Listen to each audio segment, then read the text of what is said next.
بسم الله واللهم صل وسلم وبارك على سيدنا محمد وعلى آله وصحبه أجمعين.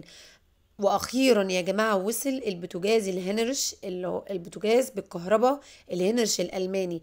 جه منه إصدارين، مش إصدار واحد، إصدارين. الإصدار اللي هو العين واحدة، بالإضافة إلى الإصدار اللي انتوا كنتوا شفتوه قبل كده في الفيديوهات، اللي هو العينين.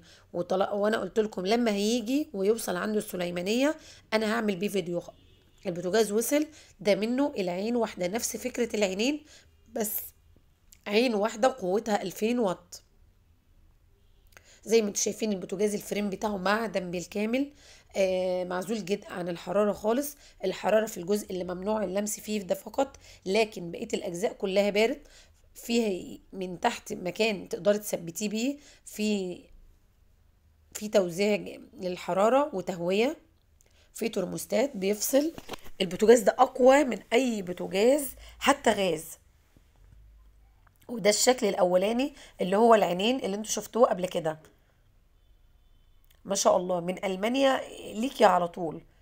بوتاجاز رائع، بوتاجاز طوارئ، تقدري تاخديه معاكي في رحلات، تاخديه معاكي في البلكونه، في المصيف، في اي مكان عندك مشكله في الانبوب، عندك مشكله في الغاز، فالبوتاجاز عندك حاجه محتاجه اكتر من عين، عندك البوتاجاز ده يقدر يسعفك وينجزك جدا، بالاضافه الى الامان الكامل في البوتاجاز.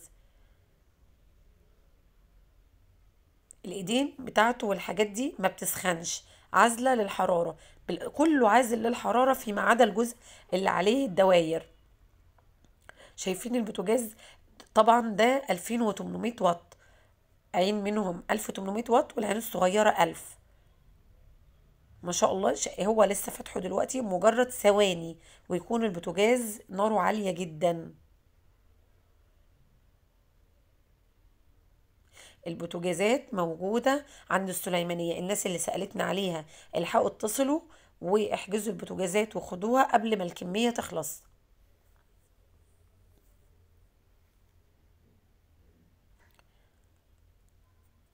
هنا بشرح ان البوتاجاز كله جسمه من المعدن،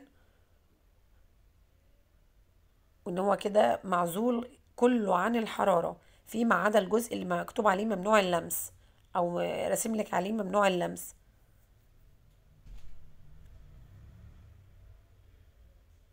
بوتاجاز غاية في الشياكة والجمال. الناس اللي بتصور فيديوهات، البوتاجاز ده حلو قوي، مش زي البوتاجازات التانية اللي فيها أجزاء بلاستيك، تلاقي فيه ريحة شياط أو السلك ساح أو خطر عليكي.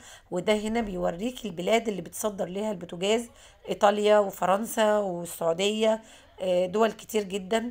وهنا موقع الشركة موجود على الكرتونة في ألمانيا، تقدروا تدخلوا عليها وتعرفوا كل البيانات اللي انتوا عايزين تعرفوها عن المنتجات بتاعت هنرش أكتر وأكتر. شايفين قد ايه هو بيسخن بسرعة وكمان بيبرد بسرعة، لحظات وبيكون بارد تماما.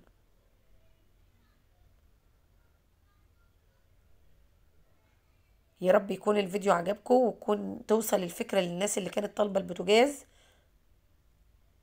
ويلحقوا يا رب ياخدوا طلباتهم كده قبل ما الكمية تخلص.